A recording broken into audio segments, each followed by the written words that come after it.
Hello tout le monde, j'espère que votre été s'est bien passé. Je suis ravi de vous retrouver pour ce numéro spécial rentrée. Dans cet épisode, je vous partagerai mes meilleurs tips pour être et rester en forme à la rentrée, ainsi que ma routine pour prendre soin de ma santé physique et mentale malgré le rush. Je vous aiderai à sortir de votre zone de confort pour passer à l'action et je recevrai Sabrina, que vous connaissez sans doute sous le pseudo de Sab Santé sur les réseaux et qui vous parlera de la sédentarité. Installez-vous, c'est parti. Ça y est, on y est, le retour à l'école, le travail, les nouvelles organisations, souvent de nouveaux défis à relever. Vous le savez, pour tenir le choc, il est essentiel de prendre soin de notre corps et de notre esprit. Je vous donne tous mes conseils pour être au top et y parvenir. Commençons par l'assiette. Maintenant, vous la connaissez, l'assiette équilibrée, idéalement composée de légumes, de céréales et de protéines végétales ou animales, sans oublier la source de matières grasses. J'aimerais insister sur les céréales et les légumineuses. On a tendance, à cause de la culture des régimes, à les supprimer ou à les réduire, mais n'oubliez pas qu'ils sont nos alliés pour nous apporter de l'énergie de par l'apport en glucides. Pour info, rien que le cerveau consomme 200 g de glucose par jour pour faire fonctionner nos neurones. N'hésitez pas à en avoir du matin au soir. Ils permettent également de réguler l'appétit. Aussi, on s'aperçoit très souvent que les fringales de sucre peuvent avoir pour origine un manque de glucides sur la journée. Ensuite, on va parler des protéines. Les protéines comme le poulet, le poisson, les œufs et les légumineuses jouent un rôle essentiel dans notre capacité à rester concentré et en alerte. Nous l'avons déjà abordé, elles fournissent des acides aminés nécessaires au fonctionnement optimal de notre cerveau. Je pense notamment à la dopamine et à la sérotonine qui régulent l'humeur tout en nous assurant la motivation et le passage à l'action. N'oubliez pas les matières grasses à chaque repas et notamment les aliments sources d'oméga 3 comme l'huile de lin, de cameline, les noix et autres oléagineux, les poissons gras tels que le saumon ou la sardine. Les oméga 3, en particulier l'EPA et le DHA, ont un impact positif sur la cognition, la concentration et la mémorisation. Enfin, n'hésitez pas à faire des collations au besoin pour booster la sérotonine et éviter l'alimentation doudou en fin de journée, mais aussi pour réguler la prise alimentaire au dîner. Très souvent, vous interdisez de prendre un goûter et vous arrivez au dîner affamé, ce qui vous pousse à trop manger. Et ça a des conséquences sur la digestion, le sommeil et par extension sur votre poids. La collation idéale pour l'énergie et l'humeur, j'en parle souvent, ça serait une banane, du chocolat noir et quelques oléagineux. Pour libérer de la charge mentale, n'oubliez pas de vous organiser et de planifier les repas à l'avance. Au-delà de l'assiette, il y a la gestion du stress et du sommeil, primordial pour rester en bonne santé. N'hésitez pas à prendre des pauses dans la journée. Ce n'est pas du temps perdu, une pause de 5 minutes pour vous peut vous rendre bien plus productif ensuite. N'hésitez pas à prendre l'air pour vous exposer aux UV qui permettra la synthèse de vitamine D aidante pour le moral. Parlons du sommeil. Il est indispensable de dormir suffisamment. Pour les adultes, on part sur 8 heures, elles sont souvent nécessaires, et pour les ados, c'est un peu plus, et essentiel de les laisser dormir au moins 12 heures quand c'est possible. Il est ultra important d'avoir une routine sommeil. Quelques pages de lecture ou un soin du visage pour se détendre, sans écran, pour éviter la lumière bleue qui bloque la mélatonine et perturbe votre sommeil. Vous pouvez aussi placer une séance de cohérence cardiaque à ce moment-là pour vous détendre et favoriser l'endormissement. L'un des problèmes que je rencontre le plus souvent en consultation, c'est la procrastination du coucher. Pour faire simple, c'est le recul de l'heure du coucher car vous voulez profiter de votre soirée tellement votre journée a été prenante. C'est extrêmement délétère, d'où l'importance de prendre des petits temps de pause en journée et de faire des choses pour vous. Enfin, l'activité physique va vous aider à rester dynamique. La lutte contre la sédentarité est également importante pour éviter les maladies chroniques et les douleurs musculaires et articulaires. Essayez pour cela de marcher au moins 5000 pas par jour avant le coucher du soleil, comme je disais tout à l'heure, pour profiter de ses bienfaits, en n'oubliant pas la crème solaire si le soleil tape fort. J'insiste, il est essentiel de rester dynamique et de ne pas tomber dans le cercle vicieux « je suis fatigué, je m'allonge, j'ai la flemme ». Je commande. Essayez toujours de trouver l'équilibre qui vous convient à vous. Déléguez, aidez-vous avec des surgelés, etc., etc. La consommation de produits ultra transformés peut entraîner d'autant plus de fatigue et de problèmes de santé. De la même façon que rester dans sa flemme est souvent culpabilisant et peut atteindre votre morale. Essayez de mettre le curseur pour rester actif tout en restant à l'écoute de vos besoins. Je l'aborderai dans une plus courte vidéo. La rentrée, tout comme le 1er janvier, sont souvent prétexte aux bonnes résolutions. J'en parle d'ailleurs dans l'émission spéciale fête, juste là, je vous mets le lien en description. Alors oui, vous êtes souvent plein de bonne volonté, vous en avez envie de cette nouvelle activité, de ce nouveau look, mais vous restez bloqué. Soit à cause du regard des autres, soit parce que vous avez de trop nombreuses pensées limitantes. Aujourd'hui, on en explore deux et je vous donne quelques astuces pour les contrer. Oui, je vous assure que vous allez sortir de votre zone de sécurité. Très souvent, vous y restez dans cette zone. C'est rassurant, facile, mais si on regarde un peu plus loin, ça fait chuter l'estime de soi très vite et de plus en plus, jusqu'à ne plus se sentir capable de rien. Je vous donne un exemple. Imaginons Daphné. Elle souhaite emmener sa fille au bébé nageur, mais elle a peur du regard des autres. Elle décide alors d'y envoyer son mari. Il y a de grandes chances que ça se passe comme ça. À court terme, c'est ouf, soulagement, je n'ai pas dû y aller. Ça dure 3 minutes. Avant, à moyen terme, de ressentir du regret, de la tristesse, de ne pas avoir fait des photos souvenirs avec son bébé, etc. L'estime de soi chute et à long terme, Daphné va s'enfermer possiblement, compensée par la nourriture et grossir, ce qui l'empêchera d'aller aux réunions parents-prof, aux sorties scolaires et peut-être que sa relation mère-fille en pâtira. Imaginons l'autre situation. Je vous invite vraiment à faire cet exercice. Que se passerait-il si j'osais? Court terme, c'est difficile, mais waouh, fierté absolue. Daphné crée des souvenirs, elle est heureuse et en plus elle voit que tout se passe bien malgré ses peurs. À long terme, elle aura beaucoup plus confiance et partagera des moments de qualité avec sa fille. Bon, je vous l'accorde, c'est difficile comme exercice, mais pas impossible, surtout quand on modifie sa façon de penser. C'est mon deuxième tips. Souvent, vous avez ces pensées de « je suis nul, je suis pas capable ». Ce sont des pensées permissives, des excuses pour ne même pas essayer. À quoi bon? De toute façon, je suis nul. Essayez de transformer ces pensées en les distançant. Je suis nul devient alors j'ai la pensée que je suis nul et ajoutez un mais. Ça ouvre bien plus de possibilités.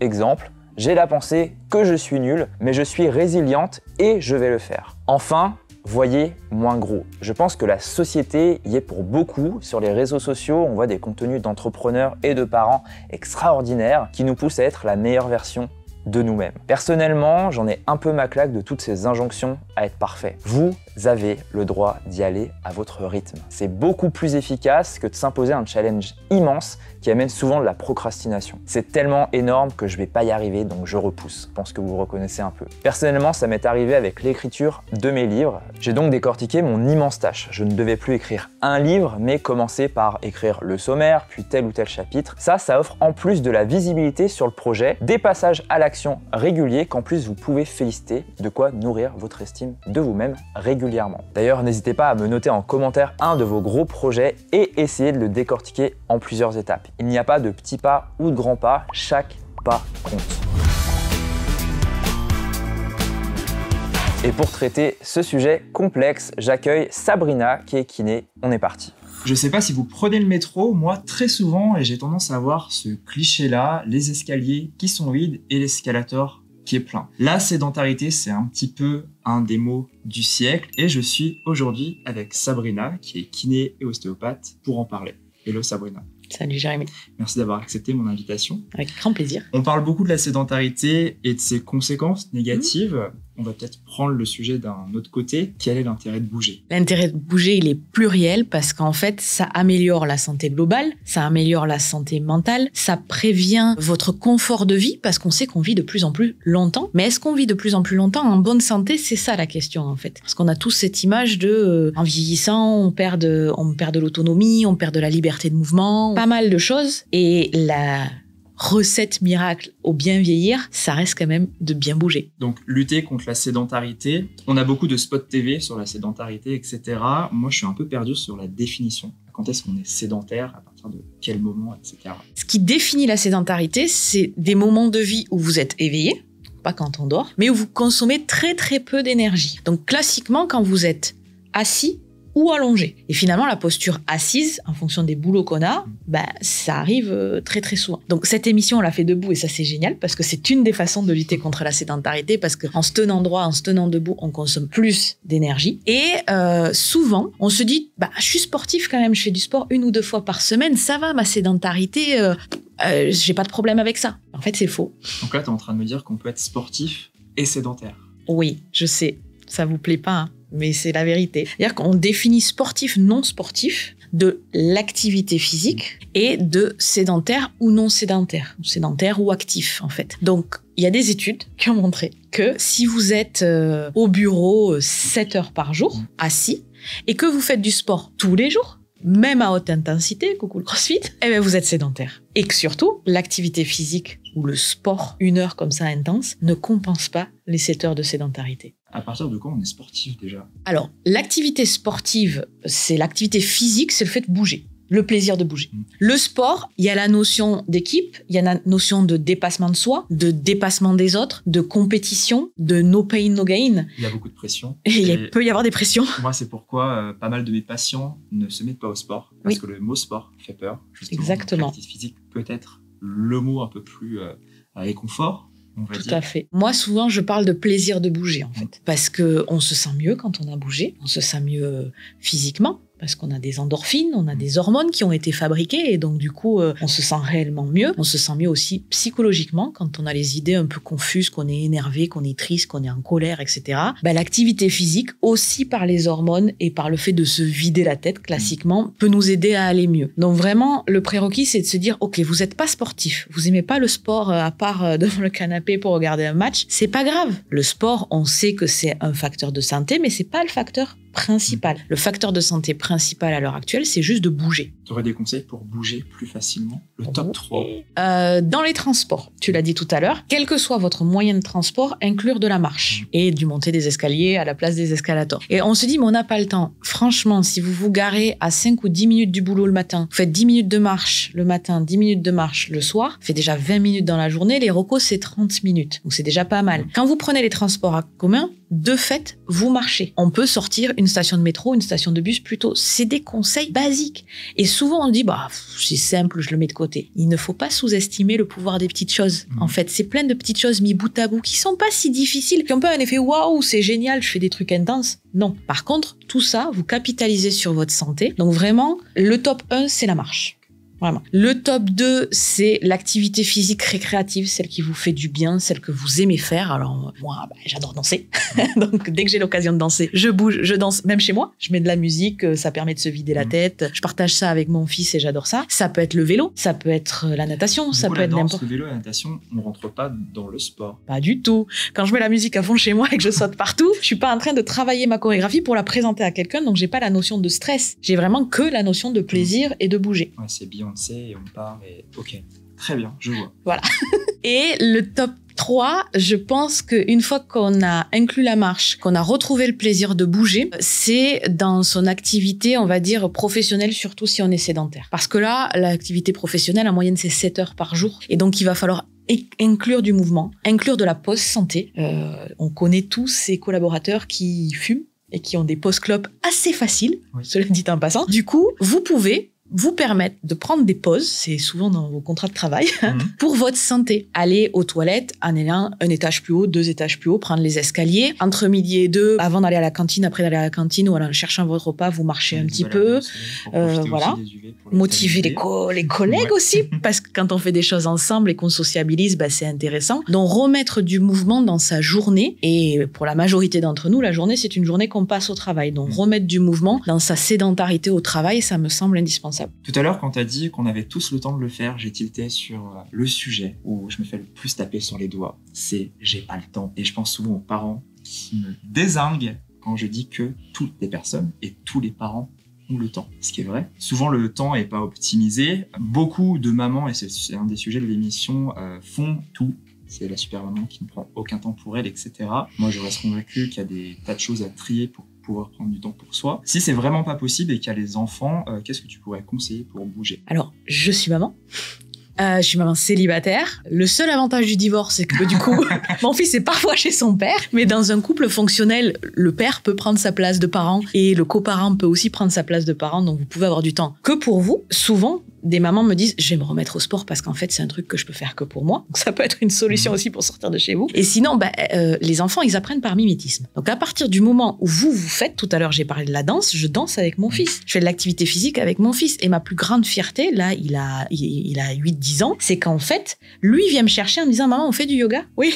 Et puis voilà, je dis pas non. Donc, j'ai zéro excuse. C'est-à-dire, j'arrête tout. Je suis en train de ranger le lave-vaisselle. Je suis en train de faire un truc. Non, on fait du yoga. Ok, vas-y, déroule les tapis, on s'y met. Maman, on fait du sport? Oui, prends les haltères, on s'y met, vas-y. On va faire du... Oui. Et donc, comme ça fait partie de mes valeurs et des choses importantes pour moi, parce que je sais que je nourris son avenir et je nourris l'adulte qui sera plus tard en amenant ces bons réflexes, forcément, quand il vient me demander, il n'y a pas de « je ferai ça plus tard ». Non, ça va dans mes valeurs. Donc, on y va. Et vraiment, ce que je dis beaucoup à mes patients, on a appris dans notre hygiène corporelle quotidienne à se laver les dents. C'est pas une évidence pour tout le monde, la brosse à dents, elle existe que depuis 500 ans. Et on a tous ces images, ces photos où on a des gens qui n'ont pas accès à un brossage de dents quotidien. Donc on sait le résultat que ça a. On a appris à se doucher tous les jours et on sait à quel point on n'est pas confortable quand on n'est pas douché ou quand on n'a pas les dents propres. La mobilité, le fait de bouger tous les jours, ça fait partie de l'hygiène corporelle. On a cette image souvent en Asie de gens qui font du tai chi. On a cette image de gens sur les plages qui font des exercices en fonction des endroits du monde. Et ça doit devenir vraiment quelque chose de collectif où on ne se moque pas des gens qui sont en train de marcher parce que ils ont leur costard cravate et des baskets aux pieds. Tout ça, c'est OK, ça doit être normalisé dans la société. J'ai l'impression qu'il y a un vrai débat sur les personnes en surpoids, obésité notamment, et sur les personnes qui pourraient être blessées sur le mouvement. J'entends parfois des médecins dire qu'il faut s'immobiliser. C'est quoi la vérité là-dedans? C'est jamais une mauvaise idée que de bouger. Quel que soit votre corps, quel que soit votre poids, il y a des fausses croyances hyper importante. Maintenant, on sait que, par exemple, ceux qui ont une santé articulaire au niveau des genoux la meilleure, c'est ceux qui courent de manière récréative. Pendant des années, on vous a dit « Non, courez pas, ça va vous abîmer les genoux ». En fait, c'est ceux qui sont sédentaires, qui ont les pires genoux, ou ceux qui font du sport à outrance, donc c'est-à-dire ceux qui courent beaucoup.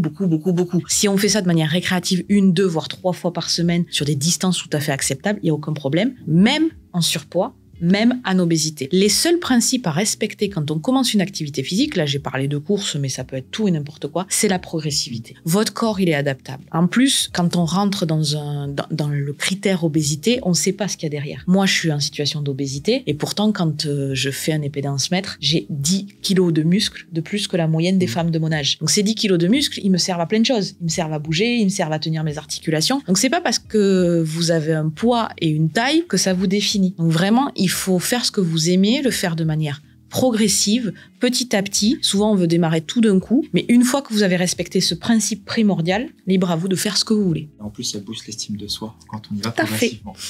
Merci Sabrina, j'espère que cet échange vous inspirera. Plus de mouvements, n'hésitez pas à noter en commentaire vos habitudes, comment vous bougez un peu plus, ça aidera sans doute d'autres lecteurs.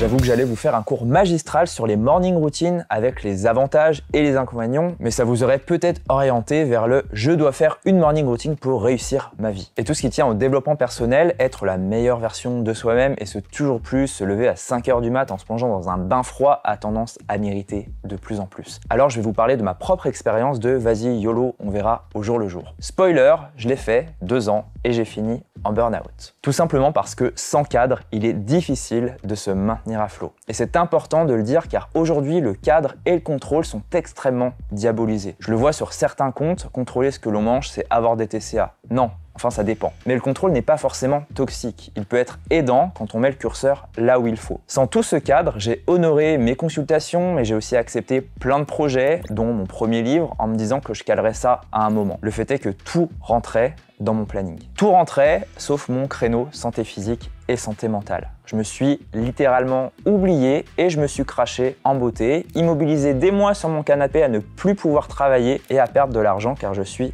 à mon compte. J'ai donc réagi et j'ai ressorti mon planning et aujourd'hui, il ressemble à ça. Déjà, j'ai accepté de gagner moins d'argent pour prendre plus de temps pour moi. Un max de thunes ne sert à rien quand on n'est pas en mesure de le dépenser à cause de la dépression, de toute façon. J'ai donc supprimé des créneaux de consultation pour noter noir sur blanc des créneaux de sport. Faites-le, je vous assure que c'est aidant, un peu comme un rendez-vous que l'on prend avec soi-même et qu'on se sent obligé d'honorer. J'ai également mis des pauses au sein de mes journées. Typiquement, quand je n'en prenais pas, j'étais épuisé le soir et je n'arrivais pas à bosser sur mes autres activités et je repoussais le dodo pour bosser ou pour pas que ça soit trop vite de nouveau l'enfer du lendemain. La procrastination du coucher dont je parlais juste avant. Enfin, le dimanche et le mercredi, je me suis mis un créneau cuisine pour préparer mes repas du début de semaine et de fin de semaine. Alors oui, je sais qu'on n'a pas tous le même rythme, les mêmes moyens, mais tout le monde peut se créer une petite routine adaptée à sa propre vie. Je ne l'ai pas noté car c'est inclus dans mes habitudes, mais en fin de journée, je fais ma to-do list pour le lendemain, comme ça je pense beaucoup moins dans mon lit. Suite à ça, je fais 5 minutes de cohérence cardiaque pour me détendre et favoriser le retour au calme après l'excitation de la journée. On appelle ça un changement de physiologie. Vous pouvez le faire en caressant le chat, en rentrant du boulot, etc. Je le pratique également le matin en mettant la musique que j'aime pour danser un peu et dynamiser mon corps. J'espère que cette petite routine vous inspirera. N'hésitez pas à me raconter la vôtre en commentaire, ça donnera sûrement des idées aux personnes qui vous liront. Petit exercice avant de se quitter. Vous savez que le passage à l'action est essentiel, mais il est essentiel aussi de se féliciter. Moi, ce que je conseille à mes patients, c'est de noter chaque soir une action que vous avez réalisée et de vous féliciter tout simplement. Ça, vous pouvez le faire tous les soirs ou en fin de semaine, noter 3 ou 4 choses dont vous êtes fiers. En attendant, moi je vous dis à très vite, prenez soin de vous.